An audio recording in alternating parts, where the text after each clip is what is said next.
Martin Keown, where did this come from? Now we understand Ralf Rangnick is expected to be named the new manager of Austria. And he's going to double up because he's going to continue working with Manchester United. So, I mean, this consultancy role and being the manager of Austria, if this comes about, as is likely, I mean, where is this all going? Everyone was confused before about what his role actually is, and now they're super confused. Now, after the game at Old Trafford last night, he wouldn't comment on the Austrian situation, but he was a bit more forthcoming regards his role going forward at United.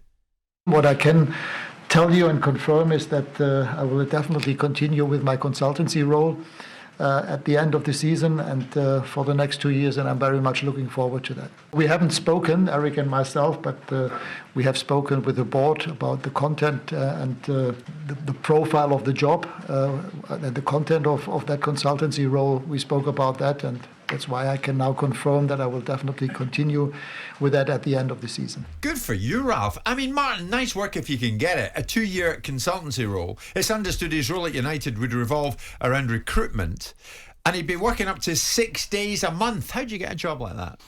Well, I think the first person he needs to speak to is head of communications at Manchester United, because it feels like they're not communicating with one another. And I've just felt strangely that I said it was dispassionate last week. He seemed strangely disconnected to their result last week at Manchester United against Arsenal, coming out and saying he didn't know what Darren Fletcher's job was at the club, saying that he hasn't actually spoken to the new manager, suggests to me that he can't be a part of the future because he's not part of the inner think tank at that football club. He's saying he is. Well, he's saying he is, but it doesn't seem like that. And did you say 6 days a month? That's what's being 6 days a month is not a lot. 6 days a month. Obviously now he's going to be the Austrian manager. That's what it sounds like.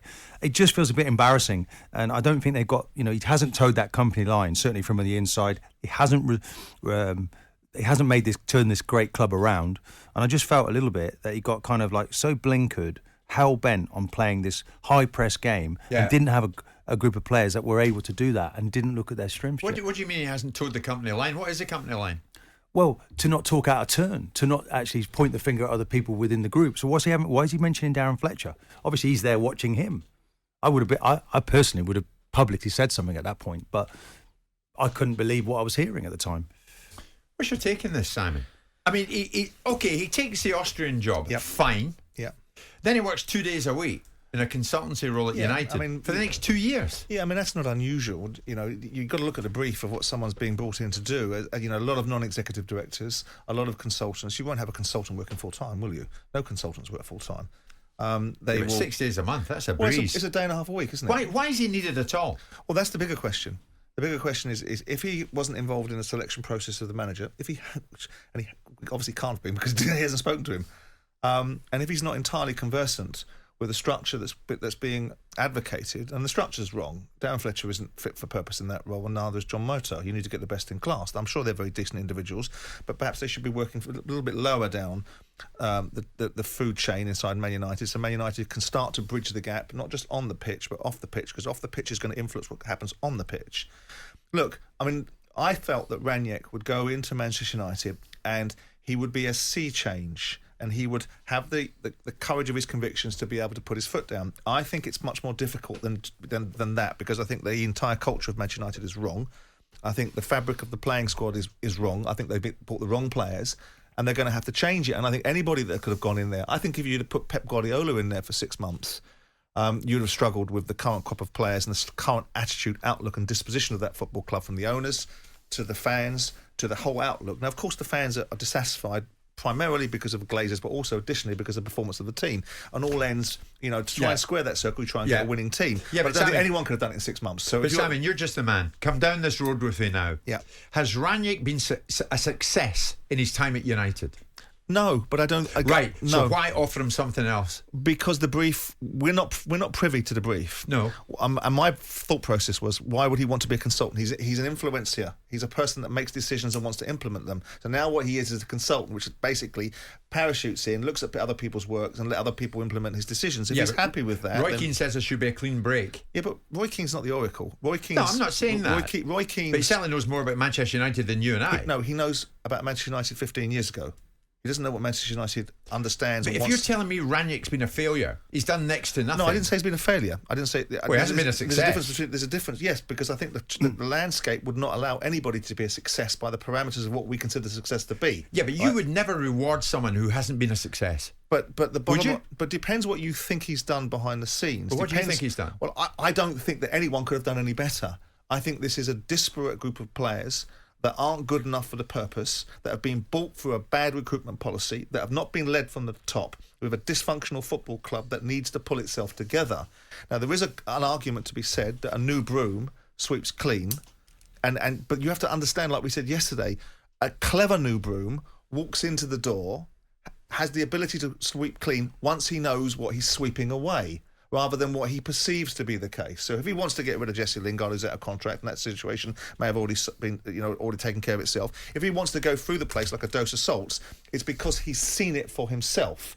What he's seen is a team not performing on the pitch, and he doesn't understand what's going on behind the scenes because he's not there. Simon, he hasn't got his message across. Who? Rangnick? Yeah. I'm not talking about Rangnick, I'm talking about Ten Hag now. And I'm talking about the landscape that Ten Hag might be walking into. For all we know, behind the scenes, there may be a different framework that's being built, that's taking a little bit of time to move forward from. The thing is, Ten Hag is going to be the manager, isn't he?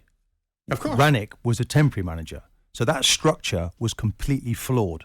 Because it's like being in a classroom at school, okay? You bring a temporary teacher in, who's listening? Who really cares about what's going on? Chelsea players cared when they hold had on, temporary hold managers. on. So they've come in, and the cardinal sin was, Jim, he didn't look at the strengths of this Manchester United team. They're a team that like to play football. You look at the players that like Pogba in there, Fernandes.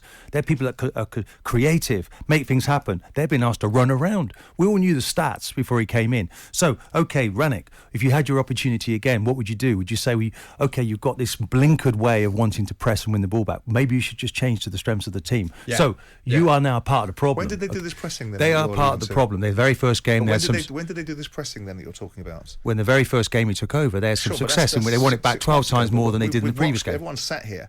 Everybody sat here talking about their lack of pressing. Everybody talking about a cohesive and uncohesive response. The only person that presses at times is Bruno Fernandes. He does it alone. So where's this pressing dynamic that he wanted? He tried to implement that. I'm just suggesting that he was blinkered in that way of trying to play. But if he hasn't done it, It and they needed don't to- do yeah, it, but then he looked didn't at do the- it, did he? Yeah, but Solskjaer was better than the current manager. It didn't get better, Based did it? upon what? On what was left Well, of that Manchester okay, it United fell away. team? They lost that game against Watford and it imploded. dreadful leading up but to that. They had a whole season before, the year before, not going unbeaten. They finished second in the Well, table. we can't last live in year. the past, can't we? This is he's fallen backwards on the run. He's part of the problem. He can't say, okay, just blame the players. I think he he needed would- to. I think Going he would- back to Roy Keane, I think Roy it would Keane have got worse understands and the worse and DNA worse. of that football club. He He understood knows what it was. what it takes to be successful. He just wants that back again. He at his understood former what club. it was. He understood what Alex Ferguson produced. He understood what David Gill produced. He doesn't understand. Of course, he understands what Man United want to be. He doesn't understand what they are now and how they've got here. And he doesn't understand how it's because he didn't walk into Man United when it was broke, and he didn't leave Man United when it was broke. It's broken now, so he doesn't understand that culture. He understands what he wants it to be again. And the dynamic of it is how do you do that? And you've made the point earlier on about two managers that have been mainstays inside football clubs. And once they've gone, 100%. how do you recreate that? How do you You find take that big mechanism? notice of what they do. You've always advocated strong leadership. Indeed, I so have. at the top of the house at Manchester United, do you not agree this morning they should be turning at the end of the season in a quiet conversation with Rangnick saying good luck with Austria and it's goodbye Yes, I as do. well? They're probably doing that anyway, Yes, I aren't they? do.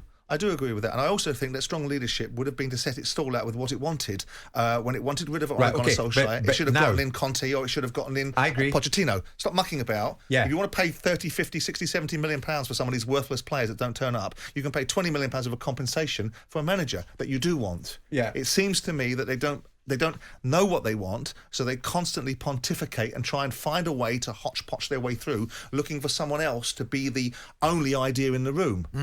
And you need to have more than one person in a room with an idea, because if the only person that has an idea is yourself, you're going to run out of ideas and success very shortly. Well, I tell you who, if you like, have got an idea or two, is it some of the fans.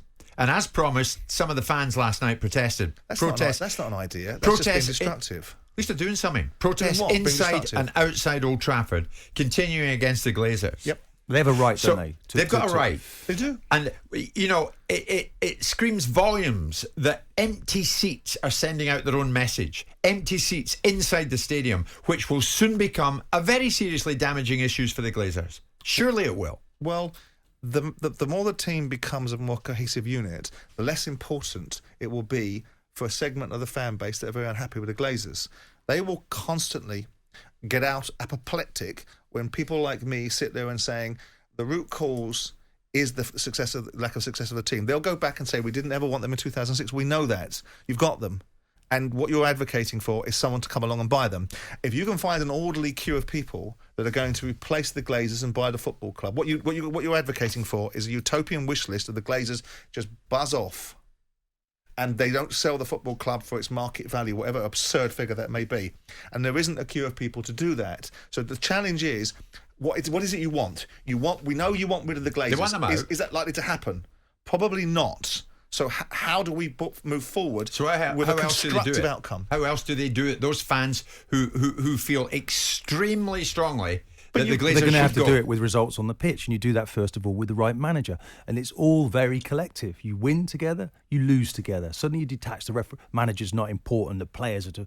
I mean, Simon loves to batter footballers and thinks it's the blame lays at their door. Okay, it's not. It's a shared responsibility. Rangnick must look at himself in the mirror and say, look, I failed when I came in here, but it was always going to fail because there's no jeopardy for the players in that dressing room. They don't really bothered because we know you're getting replaced, so they don't really listen to you. That's been an issue, Jim, in that dressing room, and that's where they've got to sort that out. Who are the people they can rely on in the future in that dressing room? It's a silly, childish observation that you repeatedly make about holding people accountable, Martin. What you do is players are the people that execute the instructions, and when you look at the performance of those players, you need to make them equally as culpable and equally as accountable as the manager. So when you talk about this ridiculous scenario of someone being critical about what players do and managers and owners and make it across the entire board and turn it into some analogy of me saying that I love to batter players. Well, no, I like to make people accountable. I like to make people responsible. I like to recognise people doing a good job, and I like to make people accountable for not doing a good job. And I think if you look at that playing squad, it's done for 3 or 4 managers. And if you look at the characters behind the scenes, and it's Manchester United's fault because they've allowed players to become far more important than management. But it is not about battering players. It is about making people accountable. Because out of their identity. Out of critical observation comes resilience. And resilience is what makes teams substantial. If we look at the history of that club, and it goes in cycles, Jim. We waited 30 years, didn't we, between Dalglish and Klopp to win their first Premier League. Yes. We waited 26 years from Sir Matt Busby winning his last league title and Manchester United winning theirs. It's now 9 years, isn't it, since Manchester United have won a league title. When you lose those great leaders, I think it's very difficult to plan for. I mean, it's a cautionary tale, really, for the 2 managers at City and Liverpool. Because when they go, it's going to be a drop in your performance. Just before we go to the break, Simon, and I think we'll do this. He has been a failure, by the way, Rangnick. The more I look at it, I felt he would do more. By the standards that I thought he would achieve. You weren't wrong at the time, Simon. I was, because the outcome is what you judge yourself by. No, you weren't. When he was just in the door, I expected him to do better than that. It stacked up that he would do well. Yeah. I must admit, and I was with you on that, but I didn't think it would go this badly. And I'm amazed, I must admit, I'm actually quite amazed that he's going to stay on in some shape or form, as well as seemingly manage Austria. Yeah. But here's the thing, as we go into this break, the other side of the break, tell us straight, if you're one of those who protested last night, why are you protesting against the Glazers when seemingly, Simon, you're suggesting... We know what they are. They don't know where they bought them. We know you hate the owners, we get that. But what's your end game? Because you ever think... Is this ever going to achieve anything? Because, Simon, to be fair to you, you think, look, you can protest all you like, but they ain't going to listen and they ain't going to go. So if you want to give us a call, give us a call. 03717 223344. Jim White and Simon Jordan. Monday to Friday mornings from 10 on AM, on DAB, via the talkSPORT app and on your smart speaker. talkSPORT.